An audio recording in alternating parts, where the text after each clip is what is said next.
it's not about selling a donut. Yeah. Or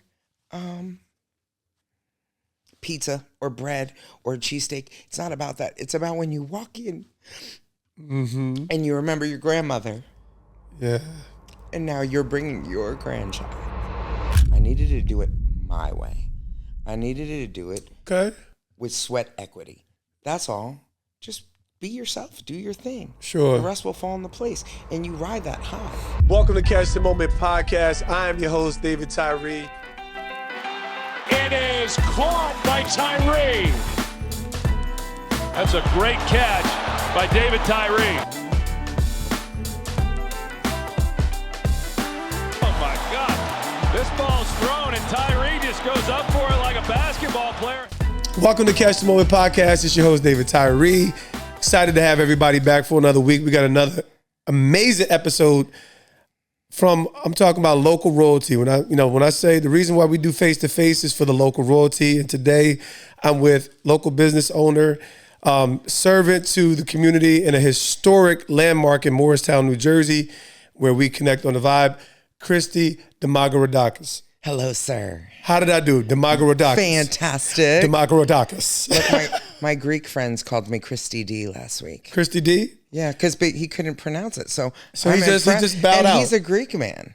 And he bowed out. So look at you. You took it. I feel honored. Like I said, a spiritual man. I dive into the Greek text every now and then. The Septuagint. I can't get y'all words right, but I be diving in there and studying every now and then. I love it.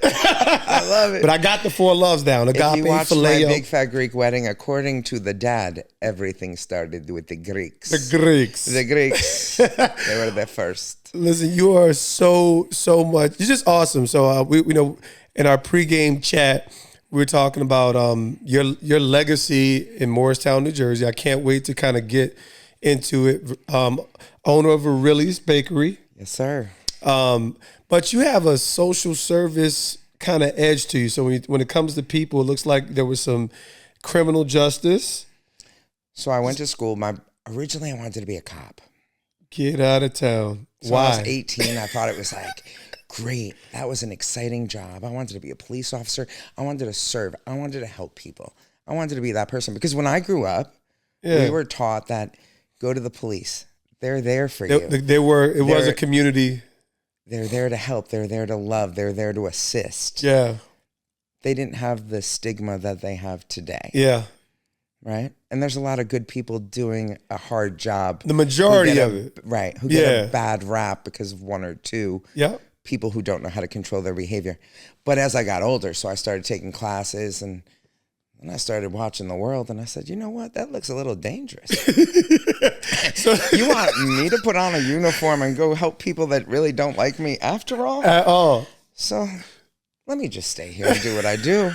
So we had the diner. So I ran the diner. The diner was another part of excitement in life, right? All right. So the diner is still Verrilli's, but it's all right. So the diner is now the Morristown Diner.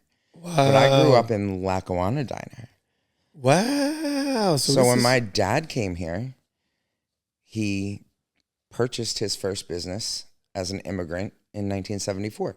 Amazing. So that was the diner. So that's where I grew up. Got it. In the eyes of the community. In the setting of service. In the setting of service and people and being part of the town. Because you got to remember, back then, Morristown was totally different. There were only a couple of places to eat.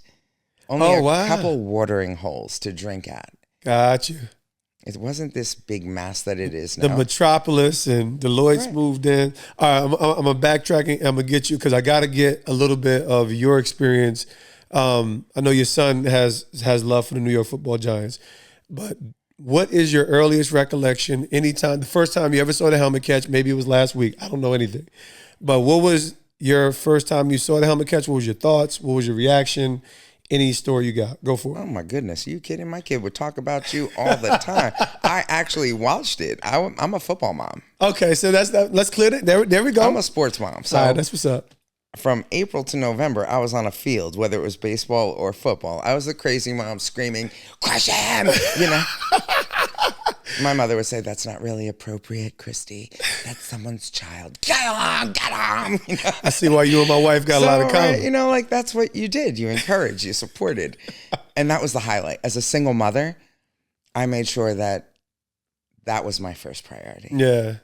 The games, the walking, you know, I can't work tonight.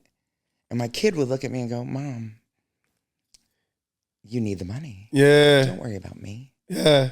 And I would show up on a field because the field is the highlight. So your catch is a big talk in our house. Yeah. We had this conversation when he knew I was coming here today. Mom, make sure you let him know I love him. What's his name? His name is Christian. Christian. Fantastic. Yeah. From one Christian to another Christian. Right. He's a good kid. That's fantastic. No, that's he's awesome. a D lineman. Big dude. I raise him big. So y'all see D lineman? Yeah. D lineman getting paid real good money these days. He needs to get out there. He needs to get out there. Sometimes you wonder, you're like, oh, go ahead. So no thought. Any story? Do you remember where you were? Any stories where you saw the helmet? I was at home watching the game. At home? At the crib? Without a doubt. Everything was just chilling? I think I have a picture of you in my house. You got one? I believe I bought him a signed photo of you catching it. Nice. He has a man cave with Giants helmets and signatures. There we go. So you might have put $1 in my pocket. I think so. Praise God. Man, you all right with me. Kristi D. We support. Big love. So, all right. So, boom. Now, we get back on track with you. I mean, like, you could tell authenticity. We talking about, I always, big shout to the greatest state ever, New Jersey. And we're now local business owners in the Morristown area. At that time, as you're talking about, this is kind of like now we got Deloitte, you know, one of the biggest consulting agencies moving in. There's so many restaurant scenes.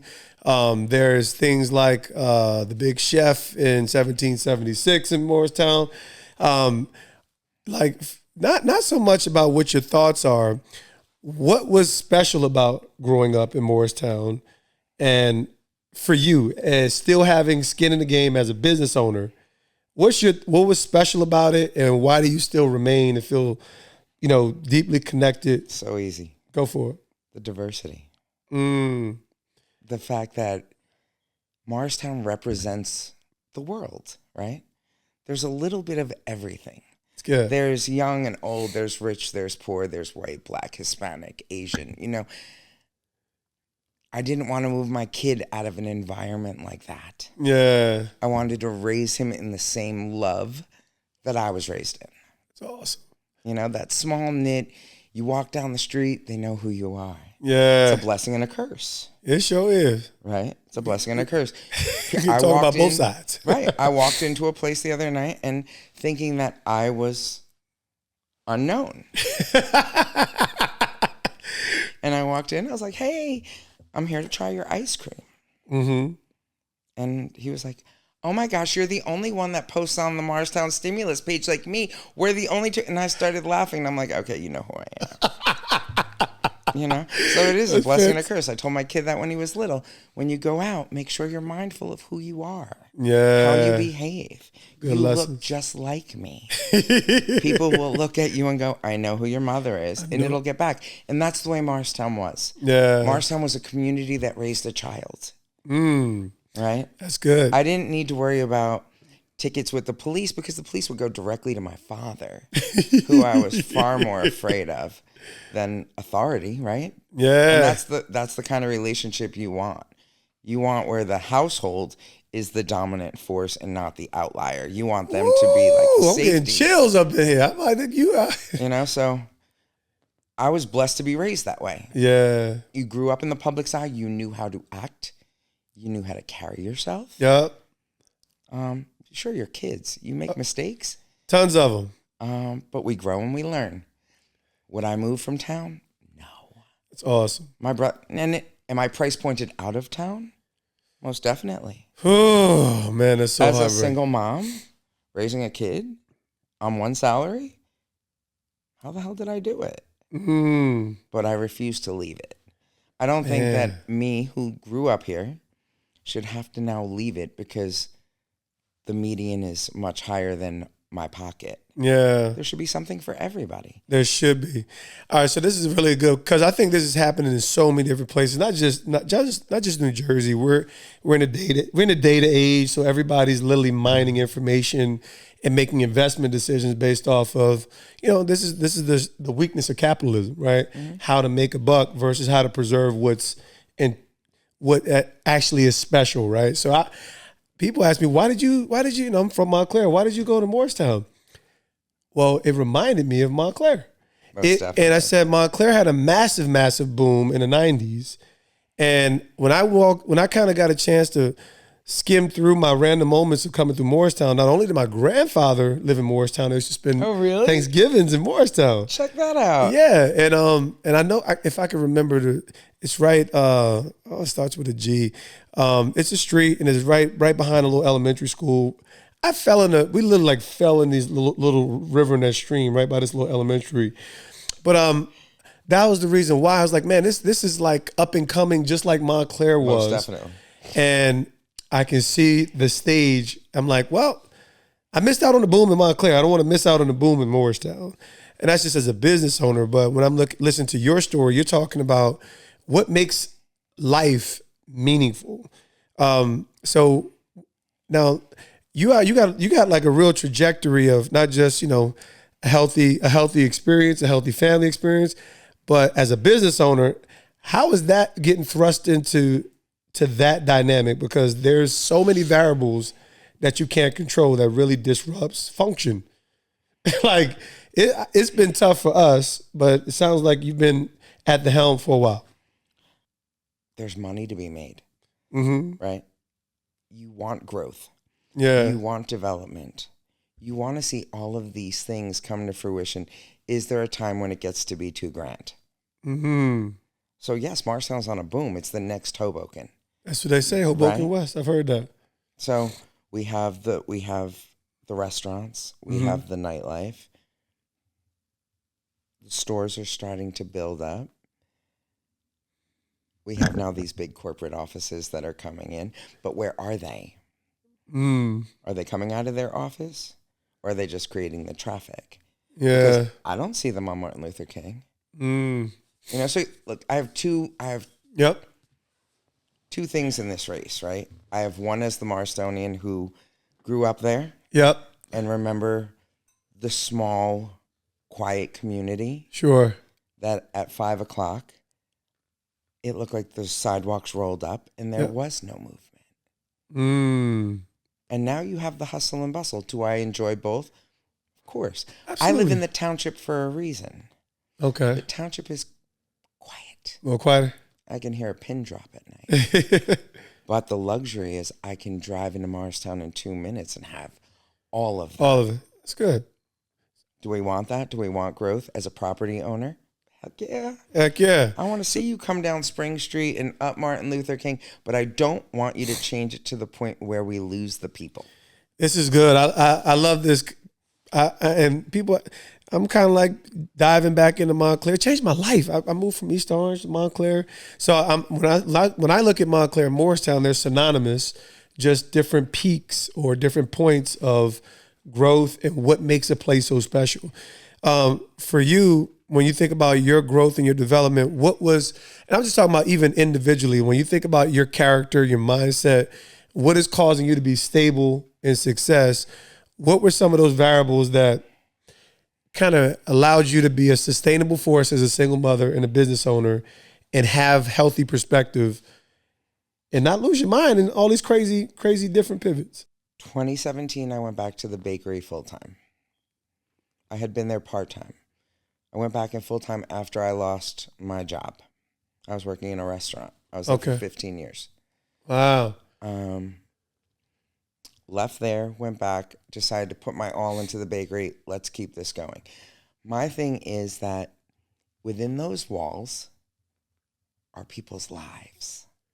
Ooh. Within those walls are people's memories. That's so good.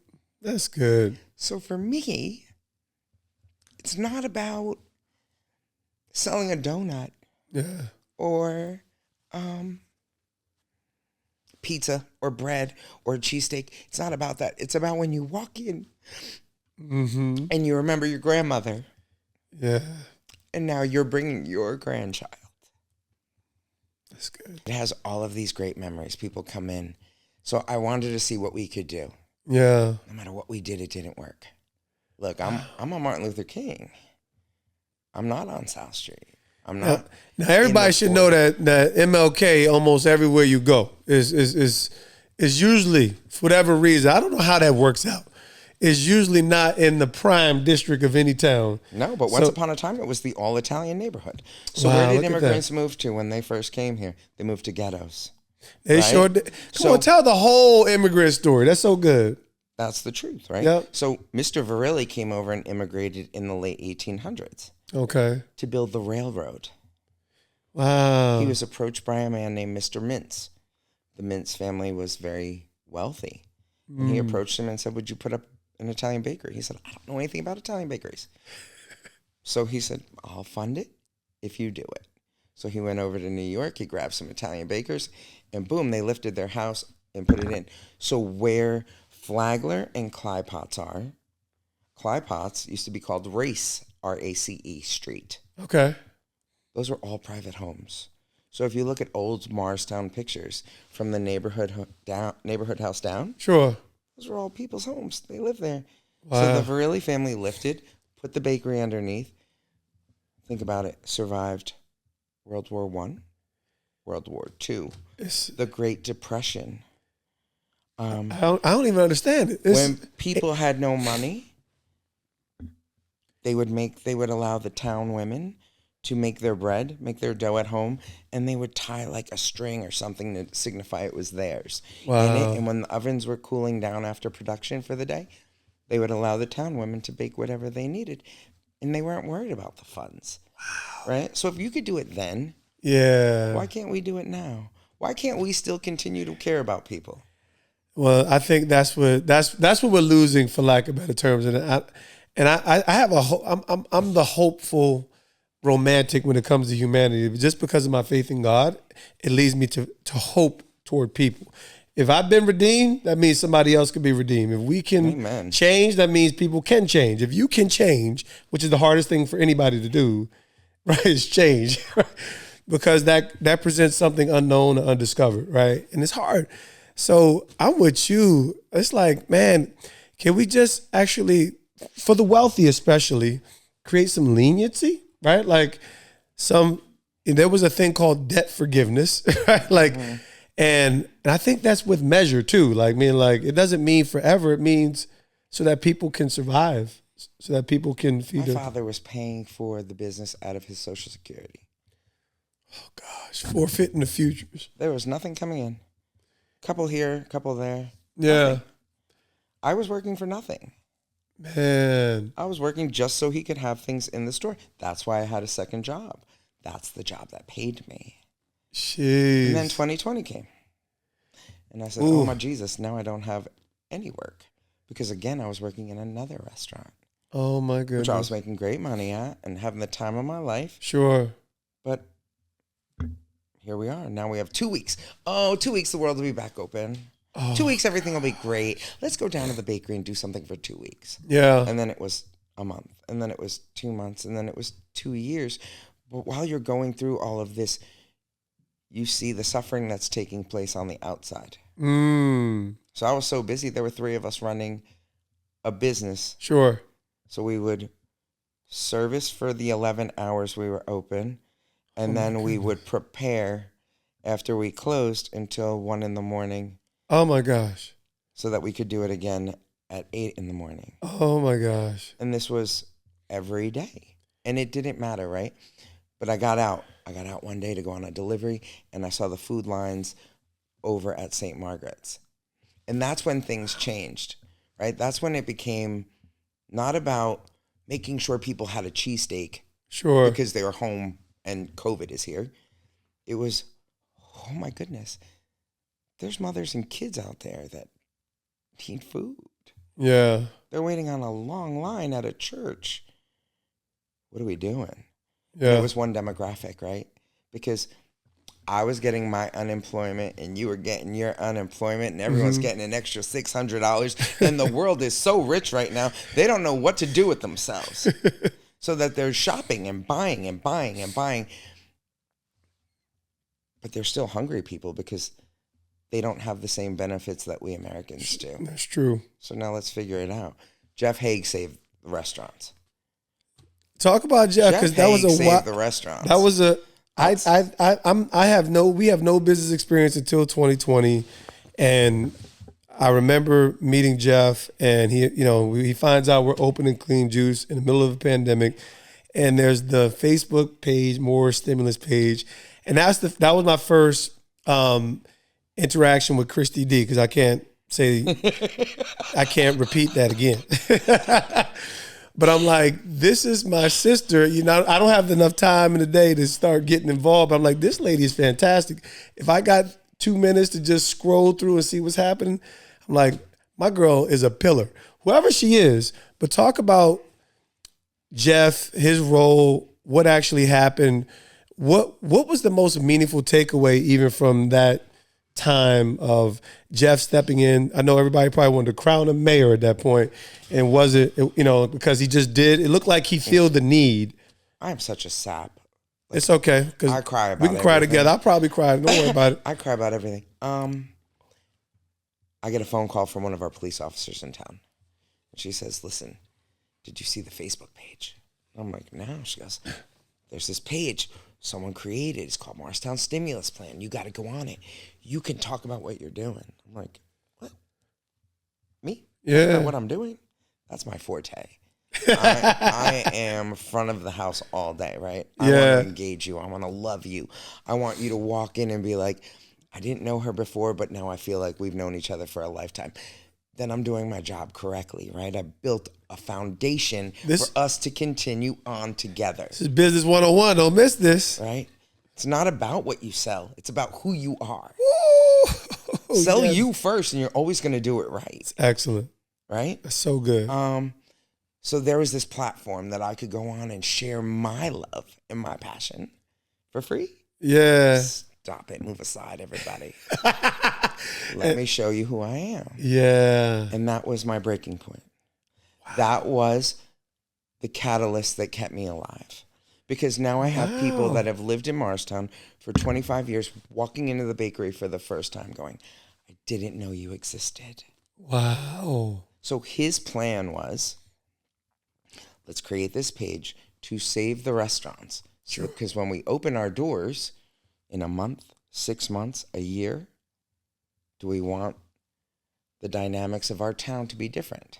Wow. Do we want to come back out and there's no one left? So good. Right? So good. So one man, married with 3 children. Yep. Has his own thing going on. Yep. And here he is, worried about saving the restaurants. Wow.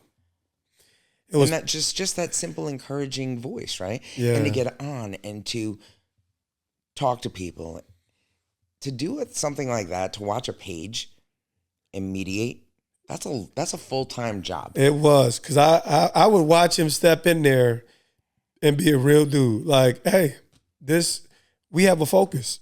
We have a focus. Don't get away from it. Don't get away from the focus. And because it was and understandably so, it's such a heightened time. You had your naysayers, you had your negatives, and he made sure that was not happening here. You want to be negative? Carry that to your page. Have a great day. He was crushing terrorists. I'm telling you, it was, he had some COVID. We are here to build up the restaurants and the small business owners. Awesome. We are not here to take them down. Yep. If you have a gripe with them, be a human. Go and speak with them directly. You will get more with honey than you will with anything else. There you go. That's so fast. That was the pivotal moment in Verrilli's. But you can't receive and not give. Talk about that, because like I said, I wasn't even like that deeply engaged. I would see, we're giving away 10 pizzas, so you're clearly operating in principle, understanding what the business is to the community, and even more so who you are in the community. Talk about that reality and, and what that means to you and Verrilli's personally in relation to being a pillar of givers and service in the community? We're stronger together, right? Can't do it alone. Yeah. I'm just the mouth. Okay. Right? Yeah. I'm the stoker. Stoking the fire. That's it. So I'm going to let you know what we need. Yeah. And if you want to join and help me, sure, we can do it together.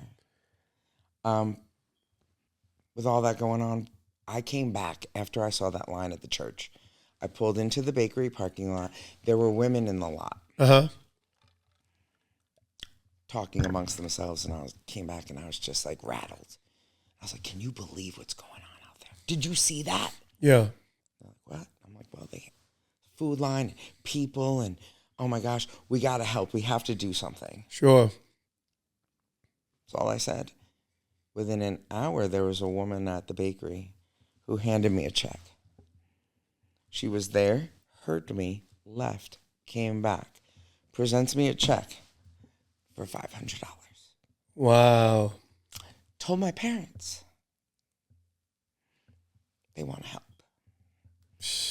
That was the start. So I posted that, right? Because I believe integrity is everything. You have to be accountable. If you give me $500, I'm going to spend $500 plus 1 cent because you're never going to say that I held your money. Ooh. So I posted it out there. This is good. And I let them know. We're in. I got in touch with Jeff Haig. I said, who is responsible for the food? Because I knew he would know. Sure. Up at St. Margaret's, he's like, that's Nestor from Chef Freddy's table. Oh, okay. Ah, nice. I like Nestor. Let's do this. Now I got in touch with Nestor. Sure. What can I do to help you? Yeah. So what did Nestor say? He's like, look, I got a couple dollars. Why don't you make some pizzas and we'll hand them out? I said, okay. So I charge what it cost me to make them. Sure. Not $1 or more. This is what it's going to cost me to make these pizzas. We'll have 100 pizzas up there next week. Great. Went up there, handed out my pizzas with a happy smile on my face, but realized that line, when the woman that was at the top got to the bottom, there was nothing left for her and her kids. So now you have a pizza, so you can eat today. Sure. What about your preparation for tomorrow? Tomorrow. Now we go out to the universe again. Yeah. And we're like, we need more money. Money people just started dropping money off. All of a sudden I was so mind blown. I'm like, these people have no idea who I am. None. They don't know me. Yeah. They know I have a business in town. But the fact that you trust me. That's awesome. The fact that you believe in me to do the right thing. When someone gives you that much rope, you're certainly not going to cut it off in the middle. Man, we hope. You know what I mean? You're going to live to your potential. Come on. Because you believe in me. So if you believe in me and you don't even know me, then damn, I'm going to do the right thing every single time. That all pans out. We deliver food. We have truckloads. We bring it. They have an abundance. God is good. Yeah. I feel great. We're doing our part, right? We're keeping people going. The world reopens. Nestor stops the food thing. I'm left with $1,000. I'm like, that ain't my money. No, not today, Jesus. We ain't gonna get me in trouble. I'm still a steward. I got in touch with Dejanay from Neighborhood House, and I was like, listen, I know you have a summer program for the kids. Sure. I need 25 of your hungriest kids that I can give a pizza to once a week. Nice. She said, okay, I'll get you the list. There's 55 kids in the program. Excellent. All right, cool. Give me 25 of your hungriest ones. They're going to get a pizza on Tuesday. Hold on a minute. Let me go back out to the world. This is what we're doing. Wow. Put my phone down. Sitting outside of my backyard. 195 Franklin Street. Have a cigarette. Don't know what's going on. All of a sudden I hear cha-ching. Cha-ching. What is going on with my phone? Never in my life have I heard this. Cha-ching, cha-ching, cha-ching. Holy crap, Venmo is exploding. Really? So it's still going. Within a couple of hours of that post at that time, we raised enough money to feed 55 children for the 6-week summer program. What? Instead of just the 25 hungriest kids. Because you can't go up there and give Bobby something and not Sarah. Who is to say who's hungrier? Who's to say who needs it more? And the purpose of the pizza was it's cut into 8 for a reason. Yeah. Because now we can share amongst our family. It's not just me feeding your kid. It's me feeding all of you. Mom, Dad. Pizza's a luxury. Yes. If you don't have money, you're not going out and buying your kids a pizza. Not at $25 a pie. Come on now. That's some good pizza. Right? Okay. So we can now sit down as a family and have a pie. Wow. 1 meal avoided, 1 meal saved, 1 meal that a parent doesn't have to worry about. Well, we blew through those 6 weeks. Now we still have an abundance of money. Because I told you, people were crazy. I had one woman that every time she walked in, wrote a check for $150 and handed it to me. I had one man that was depositing $2,000 into my Venmo every month on the first of the month. $2,000. Feed the kids. Feed the kids. Feed the kids. What? We went up there one day. Oh, Jesus, I was in trouble. What's going on, everybody? This is David Tyree, Super Bowl 42 champion, owner of DT3 Enterprises, where you get the truth, transparency, and transformation. Listen, are you looking to increase your brand's visibility? Are you looking to partner with an iconic platform, business owners such as myself? Look no further. We want to give you a unique opportunity for your business, for your brand to partner with Mr. Helmet Catch himself and catch your next moment. If you're excited about the opportunity, make sure you contact us at davidtyree85.com. Kristi D, all right, I got to ask this because, first of all, this is like, directly and indirectly God's work, right? A willing vessel. How is your business doing? I mean, because there's two sides, right? Like, the charity is out of the love and the well-being of who you are and the integrity of your person. How is your business doing? Because right now, and even through this time, because there's two sides, right? And I always want to bring this to light. When you're a servant, you're going to serve. And I see this happen. I've seen it happen in my own life. Is that we actually overlook the welfare. We call it the starving baker. Are you the starving baker? Hell yeah. Baking bread for the community, loving the people, and working till wee hours, still starving. Still struggling. We got to change this. So business was up when all those PPPs and things were going out. Sure. And I had one business owner from South Street who is no longer in business come down to me on a weekly basis going, "Did you file for your PPP? I got 50,000. I got 50,000. I'm like, no. No, I did not. You know how I'm making money? He goes, how? I'm like, working. I actually get up every day. This is real stuff right here. I get up every day and I come down here and I bust my ass every single day to do this job. Because I wasn't making money in 2017, 2018, 2019. I needed to show a cut in 2020 in order to be on the list with everybody else to receive free money from the government. So now all of a sudden in 2020, I'm making money. Wow. Right? Hadn't made it for years. Sure. Now I'm making a little bit of money. Yeah. So now I'm not entitled to any of that. And it's okay. It's okay. Why? Because I didn't need to be on that line. I needed to do it my way. I needed to do it with sweat equity. That's all. Just be yourself. Do your thing. Sure. The rest will fall into place. And you ride that high. Sure. 2020, 21, 22. Yeah. Then the world starts reopening. You have gas prices soaring. You have food prices soaring. You have everything. Back to the grill again. And there you All go. the prices are up, but and now you're down. And we down. All right, so how's your, let's have a real talk, because when you're in this position and you grow up in the era that we grow up in, all we know is to work, not complain, and we don't want to complain, but to do what's right, to have a heart and a measure of integrity. How's your health? You're still a single mother. And, listen, I get it. You blow a cigarette to take the stress off, whatever. But how is your health, and how do you resolve the reality of who you are, what your business represents, and still kind of being in this place where there's a lack of, it's not about American prosperity, but a lack of true well-being in light of what you're given and the honesty and the integrity of who you are, even as a servant, apart from Verrilli's. How's your health? How are you actually over? I'm a hustler, baby. Come on. Nah, look, I worked for 2 years. Yeah. I worked for 2 years with a hip that needed to be replaced. So I had a massive limp. And listen, I'm tired of all these young people complaining. Crazy. Come on, Kristi D out here running y'all ragged. And that's the thing. And that's why I look. And I'm like, seriously, you're tired? I'm so sorry. Yeah. Have you had the privilege of hiring some young folks that don't know how to sweep or mop or anything like that? No, because I would eliminate them really quickly. No.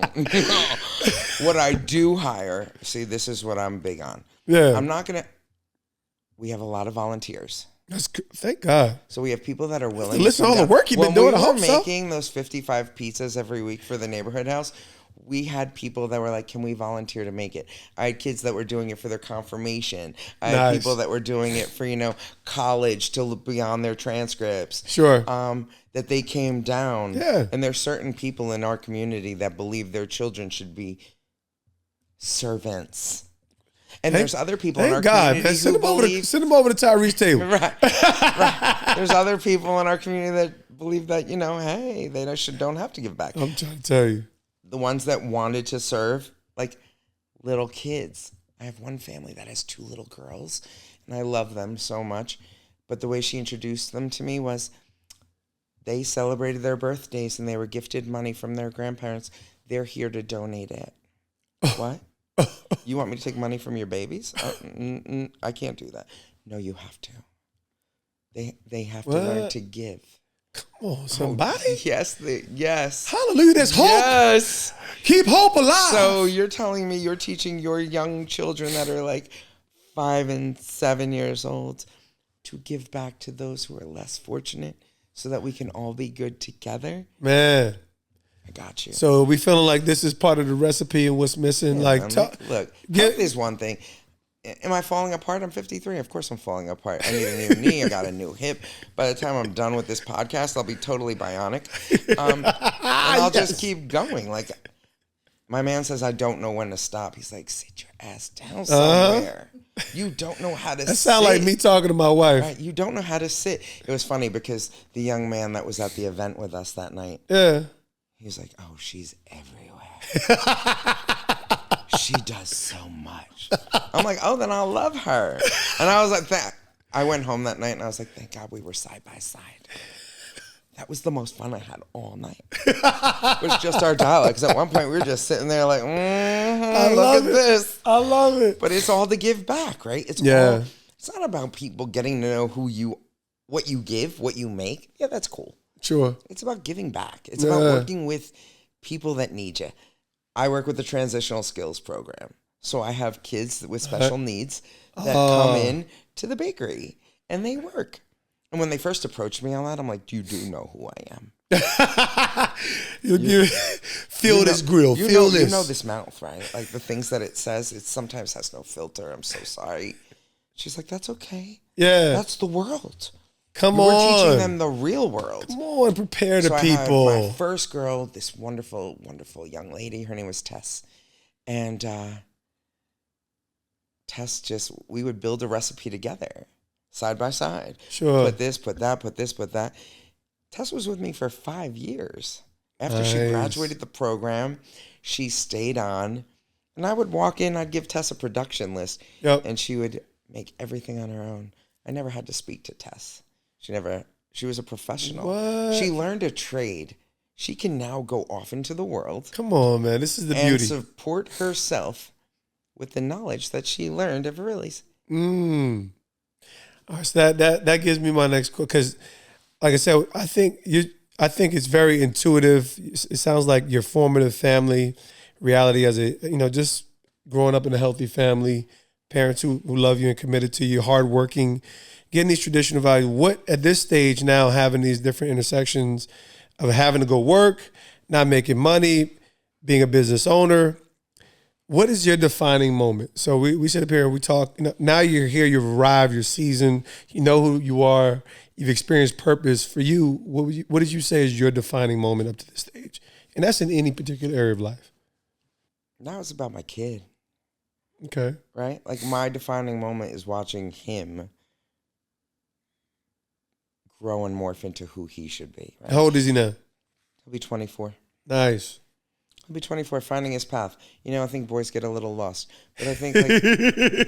So that's real. I got a 22-year-old. It's real. Right. They get a little lost. 2020, he's not one of the super smart, but he can't learn on a computer. He needs to be in a room. Yeah.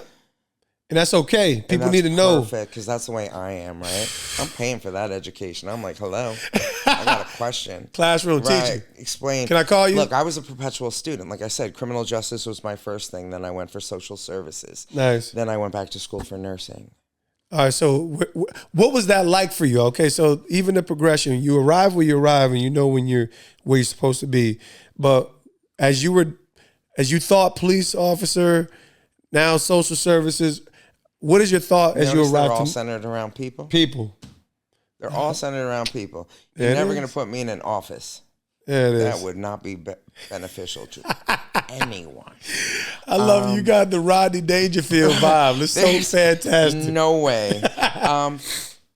It's all around people. Nursing. My mom's a nurse. Nice. She's a NICU nurse. So she dealt with the little babies, you know? So I believe those are, my sister-in-law's a PICU nurse. Those are God's angels. What's the PICU? I've heard of NICU. Is pediatric intensive care. All right, thank you. They're made for that job. Not everyone can do it. I like controlled chaos. I would have been a fantastic ED nurse. Yeah. Because I'm crazy and wild and like to keep going. Yeah. When 2020 hit was my wake-up call. But no, that's not what I would have signed up for. Sure. That's not what I wanted, right? Like, I wanted to be the happy nurse. I wanted to be the nurse that came in and was like, hey, Mrs. Jones, how are you? You feel good today? Let's make you beautiful. I didn't want to save her life. I didn't want to save her life. That's real. I didn't want to wear a zoot suit. I didn't want to hold a phone and say goodbye to your loved ones. I didn't want to do any of those things. That's real talk right there. Okay? When they did the drive-through around the hospital, I drove through that thing 3 times, crying and honking my horn. And I made sure that they were fed. Yeah. Know your role. That's so good. Know your role. Right? Like, I knew at that moment, I am pivotal in this piece. How? By supporting your efforts. You're there in a war zone. Yes. In a war zone, taking care of people that are dying in mass numbers. Yes. And the PTSD that comes from something like that. Sure. It was our job to keep you going. Air support. That's so beautiful. Feed them. That's all we could do. We could feed them. Yeah. Because it's a real need. It was huge. It was huge. Your heart is so full, so powerful. Who would you say are the people that were central to your, when I say like your person, like who are your pillars that has really allowed you to blossom to become this stable force and a pillar in your community? Because none of us become who we are by accident, and we find our angels along the pathway, even in our... There's so many. There's so many. Look, my parents are number one. Right. Awesome. Because through them, you learn everything. You learn the goodness. It's so good to hear this because I'm telling you. And the heart and the love and the being genuine and authentic. And that's the way I was raised. I was raised to care for others. Yeah. My dad appears like a bull to many. And people are very intimidated, especially when he was younger. He was very gruff. I love it. But if they knew who he was, and they sat and they spoke to him, they would see the pureness in his heart, right? And the love he had for the people around him. That's amazing. That's me. But there's so much. There are so many special people along this journey. Sure. For the past 4 years that came in and each added a little note. Each did something that you were like, oh. I have one woman, Beth Vecchio. She's great. She's a teacher. She's a music teacher. Awesome. She was very big with the church. And she would walk in and go, I'm doing a coat drive. And I'm like, we're doing a coat drive. Just like if that. If you walked into Verrilli, she'd be like, what the hell is going on in this place? Oh, no, what the heck? Why are there diapers and formula and coats and turkeys? What is going on here? Because you'd have all of them literally at the same time. At the bakery. At the bakery. My father never knew what was going on. He never said a word, but he knew that I was absolutely lost in my mind during 2020. This is epic. This is so epic. What is this? Well, Dad, we're doing a toy drive. We did senior bags. We did 100 senior bags. Yeah. At Christmas time. And I had people come and like, look, you got to see, put a call out to the wild. I dare you. Yeah. Go on your phone, tell people you're going to do something, and watch what Morristown does. It's awesome. They are beyond crazy. I love it. And if they're in with what you're doing, sure, they really come through for you. They believe in you, and they believe what your thought process. I had one guy call me up and go, how much more you need for those senior bags? I'm like, I just need to sending you a check for $1,000. Go get what you need. Just really love it. And we had trucks that just drove up and unloading 50 bags in each building to give those people a little Christmas. Right? Yeah, it's beautiful. A little Christmas. This is so beautiful. And it wasn't, they had food stamps, so they could get their food. Yeah. But they couldn't get household things. They couldn't get toiletries. They couldn't get a scarf and a hat and gloves. And yeah. So we made sure we gave all of that. And it was just to do those things and want nothing in return. Yeah. It's just the most to liberating. see it for the joy of somebody else and to see them smile. It's powerful. And be remembered. Your two special groups are your kids and your seniors. Come on now. The ones who did it and the ones who are coming to do it. We're just here in the middle hanging out. You just said something real powerful I love. You said, and to be remembered. So when you think about, some of the legacy, and obviously we got a long, long life. We got to, we're going to monitor your nicotine. Me and my wife, we're going to monitor your health because I get concerned for my starving bakers. But when you think about how you want to be remembered, and when you think about having the opportunity to be connected to the legacy of a bakery that's over 100 years old, like there's some real substance. How do you want to be remembered individually even? Yeah, take your time. This is, as we grow older, we start thinking about these things a little bit. Probably not, but you're that was real. That I cared. Yeah. That my heart was in the right place. Yeah, there's people that don't like me. Don't get it twisted. Oh, I know you got enemies. My haters are bigger than my fans, but it's okay. Check it out. Tune in. Watch episode 2. It'll get better. I don't care.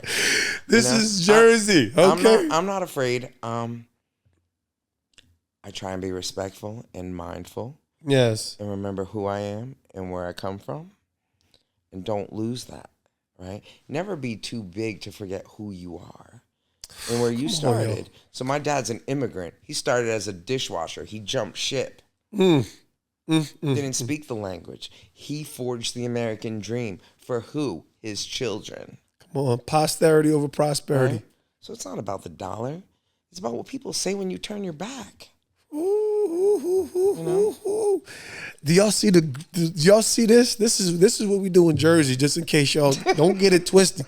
It's the scrowl. Like, that's what's going on here. We got to set the record straight. It's just like, you're gonna have an amazing legacy. I want to be remembered like, yo, she was a bad bitch. Yeah, she was crazy. She didn't give we out here, right? She didn't care. She was real. She was authentic. Yes, we knew what we got. Come on, man. What you get, right? Because I know there are plenty of people that smile in this face. They say code switch is the new word.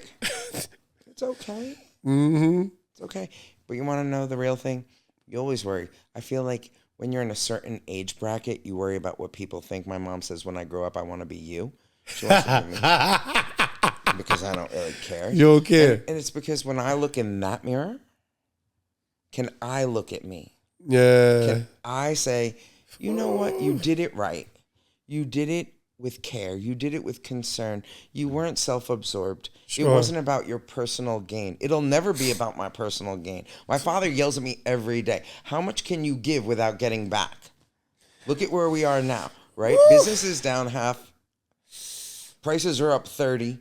Tell the truth. And he's like, and I'm pulling money out of my account to put in the bank because it's not coming through the door, but you still have bills to cover.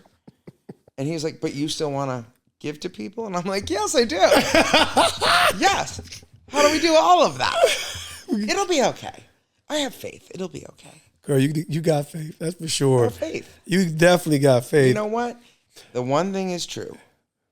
No matter when I have had a problem, I'm not very religious. I'm not like your big average. Like I go to church every Sunday. I am spiritual. I believe in a higher power. I believe in God.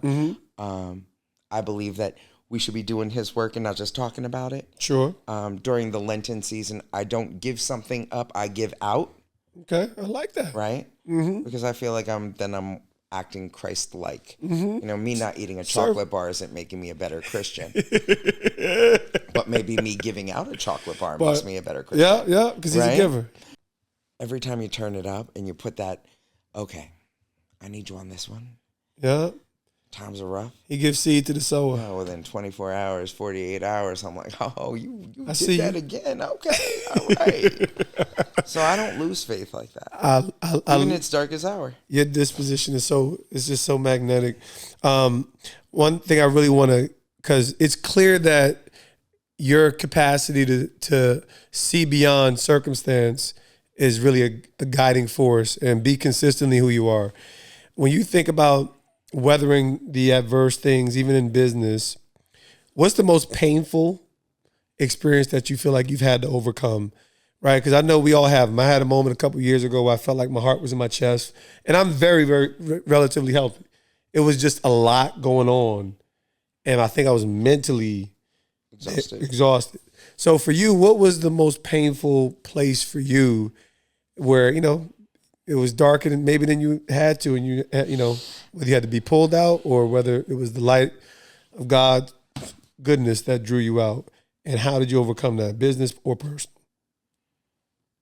I think it was losing that job of 15 years because I didn't go out on my own.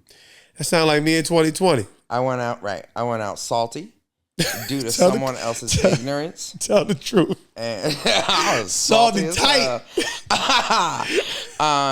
Yeah. Here. Did you get a chance to act up on HR? You didn't get a chance to. I most certainly did.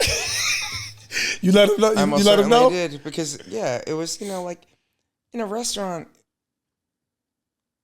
Welcome to the food world, right? We are different animals. You ain't never lied. Like, you know, I would assume, I've never been in the locker room of a football team. It's wild. But I would expect it to be somewhat like a kitchen, right? The things that are said, the conversations that are held, the arguments. Oh, it's and reckless. Then it's over. That's right? Locker room. That's locker room. So that's the kitchen, huh? And that's the same way in the kitchen. And that's what had happened. And it went south when I told him to step outside. Come see me. Come see me. And I guess they didn't like that. They didn't like it? I challenged a man and told him to come outside. Like, you want to talk shit? Let's go. I'm all about it. Let's not do it in here, though, because this is a professional setting. It's a professional space. Let's go outside. Catch me outside. How about that? How about that? How about that? I can't stand her, right? She made over $1 million on that stupid thing. I know. Got fake boobs. Why? Why? And someone actually, like, why? Here I am struggling, working. Hey, listen. And she's doing that. Catch me outside. That's why the kids don't want to work. That's why they don't know how to mop. They over here looking like because they're worried about TikTok. They looking like Prince Akeem and Coming to America. It's crazy. Got the freaking mop in the daggone thing. Jewelry, bling, bling, all on. What is happening with the world? But yeah, no. I love it. So that was a difficult time. That was a difficult time, because then you're sitting there holding the bag, right? How do I pay my rent? Real talk. How do I pay my car? Message. How do I pay my food? Okay. And then you have them saying, well, because you were terminated to inappropriate behavior, you now have to not get 6 weeks 6 weeks you have to wait till you can get unemployment. I was like, okay, cool. See you then. I'll hang tough. I got a little saved on the side. And I did. I waited, and then I took them. I love it. Because why? I love it. But that was really like the darkest time. Because then as a parent, it's not about you. It's about this human that you created. Yes. How do you tell them you don't have? How do you tell them you have to go without?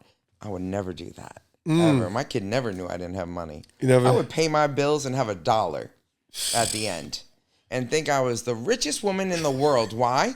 Because there was a roof over my kid's head. There was food in the refrigerator. Let's go. He had clothes on his back. And all my bills were paid. And here I am with this $1. You're welcome. I love this girl. Struggle is nothing. Get your weight up, okay? Right. I'm telling y'all, Struggle audience, get your weight up. And that's why I'm here where I am now. Right? Love it. People are like, I haven't taken a pay. Since September. Oh, see, we won't talk about this. May. That's my wife's story. We out here at Tyree's table. I haven't taken a pay since September. Let's be real. Right? You want a conversation? That's real conversation. But you want to know something? I had some money saved. I figure it out as I go along. And I have faith. Welcome to America. This is America. Listen, I'm so in love with you. We definitely I'm in love with you. Listen, we're gonna keep collect. That's right, helmet. This is helmet catch status. This is a moment. Your whole life is a real helmet catch moment because you're the metaphor of being an overcomer. That's what this is all about. Everybody redefining success according to how God has created them, but knowing who you are, not losing yourself, not losing your values in the midst of it, and everything that you shared here today. What tell people where to find you, and just kind of leave the audience with some of Kristi D's. I gotta say the name one more time on the outro. Go ahead, give us the last name one more time. Dimogerodakis. Dimogerodakis. Give us a dime from Dimogerodakis. Give us a word of wisdom. Come check it out. 3 Martin Luther King Avenue in Morristown. You got to tell them what. I think y'all famous for the Spud. We're famous for Spud Nuts, which have won Best Donut in New Jersey last year. Wow. On Tipsy Critic. Okay. So it was brackets. I love it. It was brackets. He did it during like March Madness. It was crazy. So it was 16 bakeries, and we went up against some bakeries. Like literally, like our first one was Swiss Chalet. I'm like, I got them. That is in that because it's my town, right? That's hometown. It's hometown standing. Like I know who I'm going to take in my town. I got you. Then this is how I feel about high school football when it comes to Monclair. I'm like, know who's gonna like. We ain't worried about you. Then it was Sugar Lips in Madison, and I'm like, okay, she got cute donuts. I'm gonna get you too. And then we started going against like the Duck Donuts. Oh yeah. Ooh, they got dollars. They got dollars. They got dollars behind them donuts, baby. Right, and that's the problem. Now you're going up against a name. So I'm like, we're gonna lose, and then we won, and I'm like, we beat Duck Donuts. Out. See you. I was very happy at that moment, and then we took down Broad Street Donut Company, which is down the shore. Which, if you look at their products, they are gorgeous. They're works of art. They're artists. Got you. I don't want to eat that shit. I want to take pictures of it. But I'm giving you a donut that you just smell it and you're like, oh my God, I'm going to like just right here. Yep. And it's everything. It's not traditional. It's a potato donut, so it's light and airy, and it's not a heavy cake donut. Got you. Step above. I'm gonna bring you some donuts. I'm coming. You ain't even got. Don't even worry. Don't even worry. Bring all them chillins. Bring them all down. Tyree kids. My kids be tripping. They be acting like they don't get sweets. I'm like, I'm tired of you critters. Okay. Your wife told me they don't get sweets. They don't get an overdose. That's a good They thing. get a healthy dose. Because I'm a corner store kid. Well, right. I'm a recovering corner store kid. I'm doing better. That's why we have Tyree's table. We give you options. Well, when you have a wife in health, an athlete, I mean, you guys kind of really stuck, all 7 of you. I'm so sorry. We had to figure it out. Come to the bakery, lady. It's okay. I'll feed you. I love it. I love it. Tell us where we can find you, find Verrilli's so that we can bless you. Verrilli's in the best part of town on Martin Luther King, where everything is special. So come through, come visit, and come love us, and we'll love you back. Come check us out, 3 Martin Luther King Avenue in Morristown, New Jersey, where we promise you'll not only have a good time, but you'll have some good eats. Kristi D, you're a ball of life and energy. I got to wrap up these points, but it was so much amazing value. You talk so much about living from your authenticity. You talk so much about living from a place of authenticity. We got to get that. We talk about the value of being a giver. You never lose when you're a giver. And I think the biggest thing is the confidence that you exude, man. So I want the audience to really grab those 3 things. Walk in that confidence. Know that you're the best. Go be the best and continue to be a servant to your community. We'll see y'all next week. Catch them on the podcast. Appreciate y'all for checking in.